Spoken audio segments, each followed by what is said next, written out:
네, 안녕하십니까. 한국중증질환협의회에서 오늘 국민 여러분들께 드릴 말씀이 있어서 오늘 소통관을 찾게 되었습니다. 시간 관계상 맨 처음 발언부터 시작하겠습니다. 김성주 대표님 먼저 발언하시겠습니다.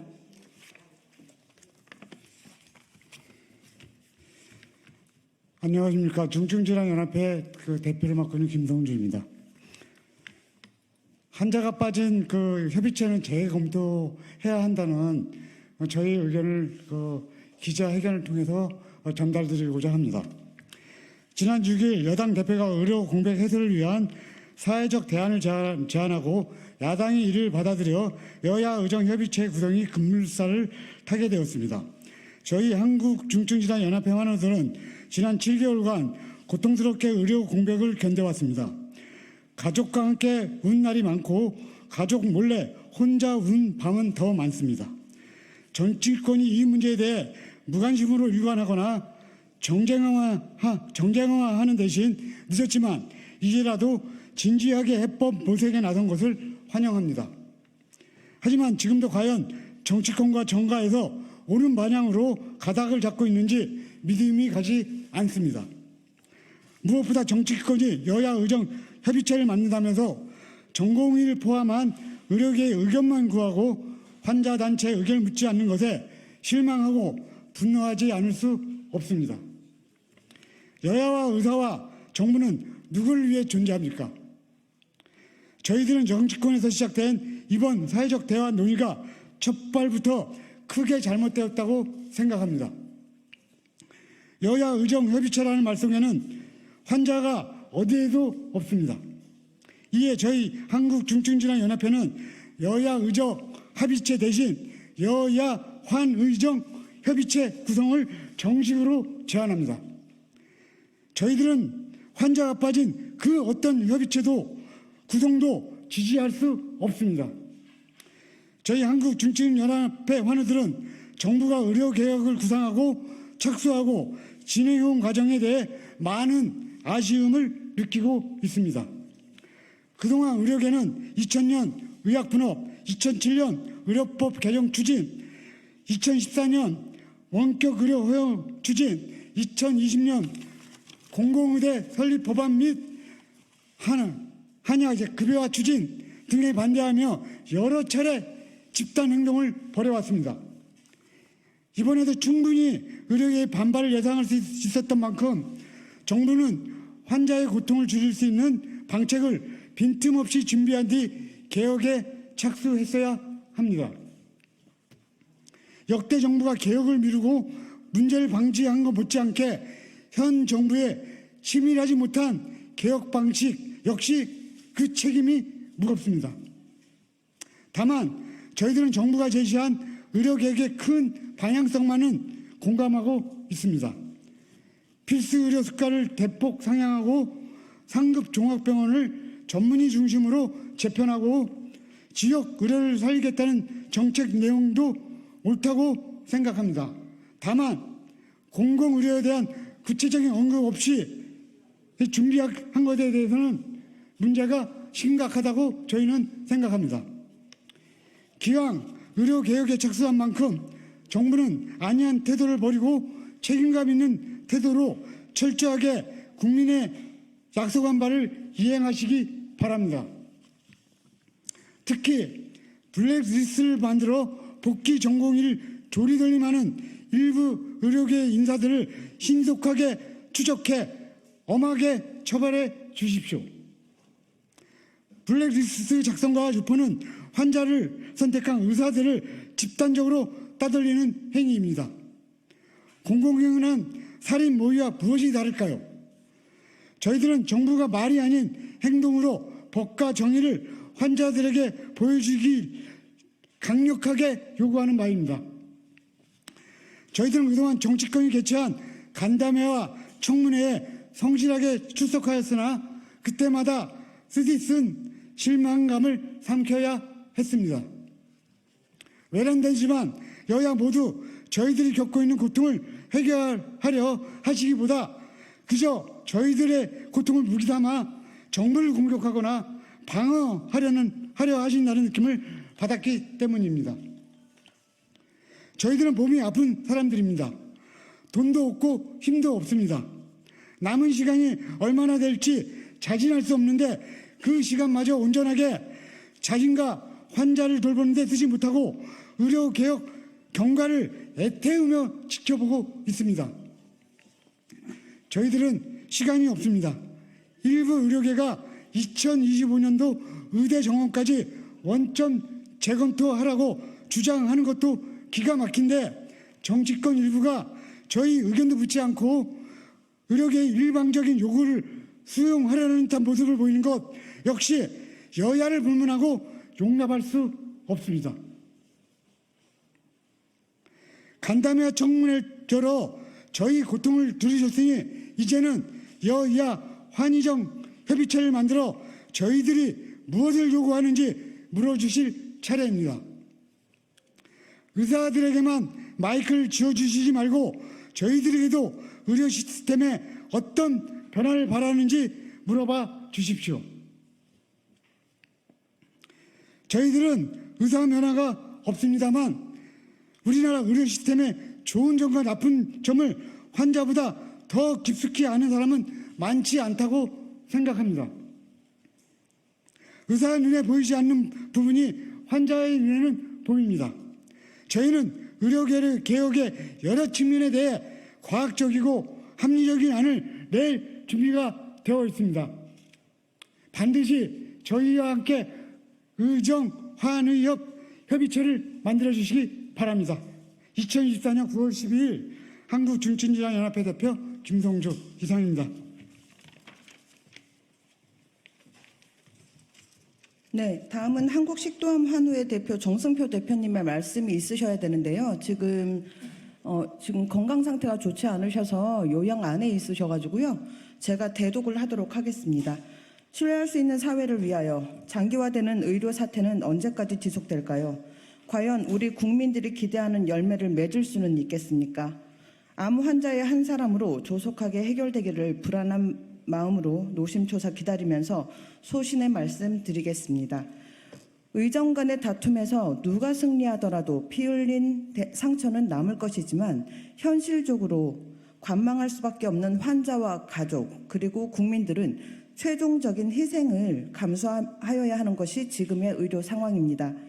숨쉬기조차 힘든 환자들조차도 의료기관에 접근하기 어렵고 골든타임을 놓치는 불상사가 발생하고 있습니다. 의료 공백의 책임이 누구에게 있는지는 차후의 문제라고 생각합니다. 우리 사회의 기득권층으로 신분으로 의사들의 집단 행동을 서슴지 않고 공공의식을 망각하고 사회, 정의적 권력까지 누리려 하는 의료계의 사고방식은 지나치다고 생각합니다. 국민의 지지와 신뢰를 얻지 못하는 한 의료계의 주장은 실현되기 어렵다고 생각합니다.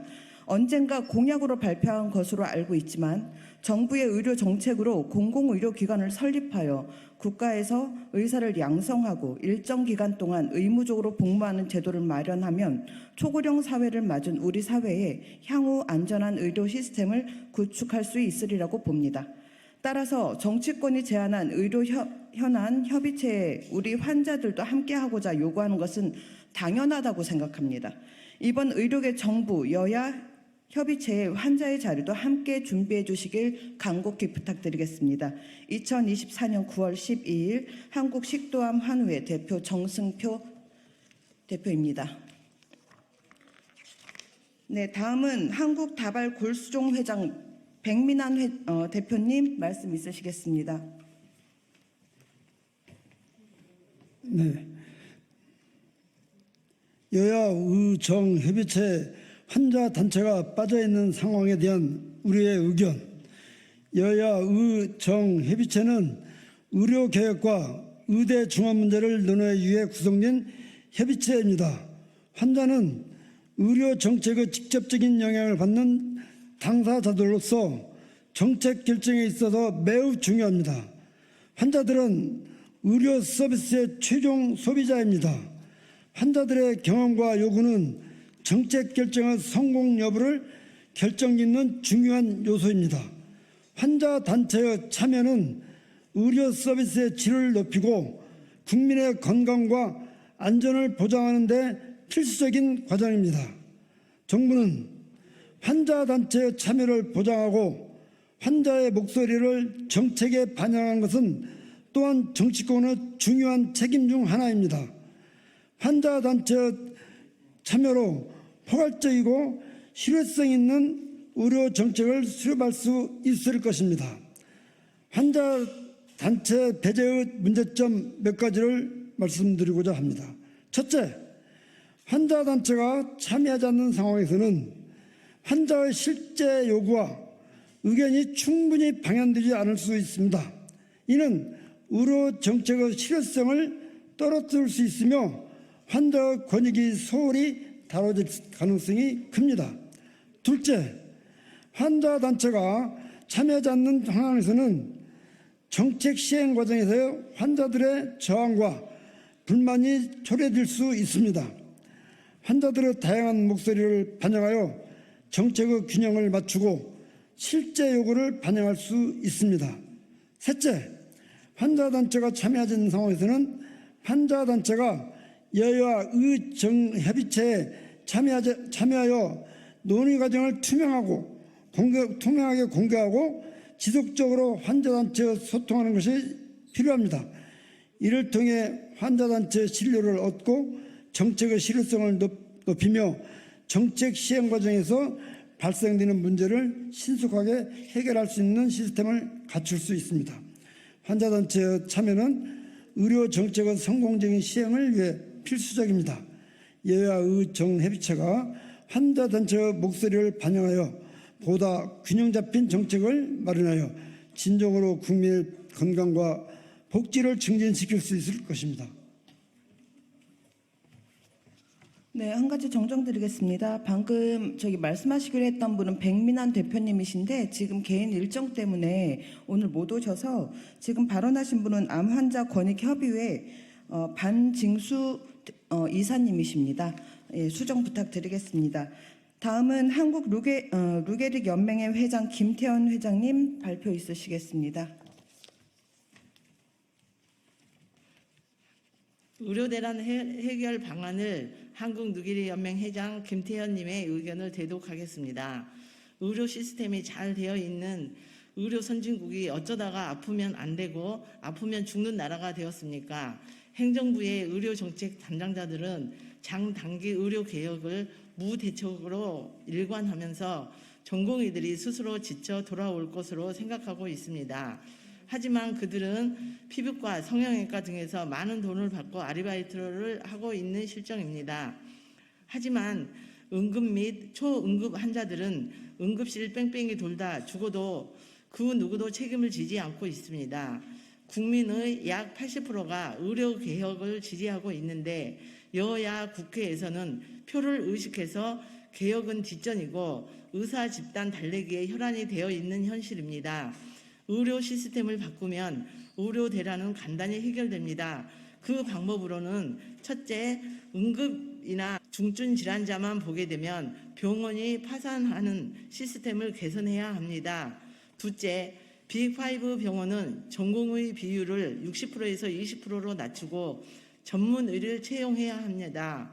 셋째, 의사의 나라, 의사공화국의 시스템을 한의사와 해외에서 의사 면허 가진 한국인들을 교육하고 의사고시에 합격하면 필수 의료를 담당하게 하는 복수 면허를 허용하는 시스템을 만들어야 합니다. 넷째, 현 정부가 추진하는 의대생 증원 2,000명은 6년 후에 졸업하고 전공의 4년, 군대 3년 6개월 이후 의료 현장 투입은 14년 후가 됩니다. 그때는 인구 감소로 인하여 의사가 포화 상태가 되는 시점입니다. 의사 수가 필요한 시점은 2025년 초고령화 시대부터 15년 내로 의사 수가 그 이유는 고령 인구가 급격한 감소가 예상되므로 장기적인 대책을 수립해야 합니다. 다섯째, 의료 개혁의 출발은 지방 의료의 활성화였습니다. 전공의들이 병원을 떠나자 치명타를 입은 빅4 병원들은 지방의대 병원의 젊은 교수들을 최상의 조건으로 스카우트하여 지방 의료가 급속히 무너지고 있는 현실입니다. 이러한 내용을 참고하여 의료 대란을 수습하고 새로운 한국형 의료 시스템을 만들면 됩니다. 감사합니다. 네, 귀담아 들어주셔서 감사합니다. 추가적으로 질문 사항 있으신 거는 바깥에서 답변 말씀 드리도록 하겠습니다. 감사합니다.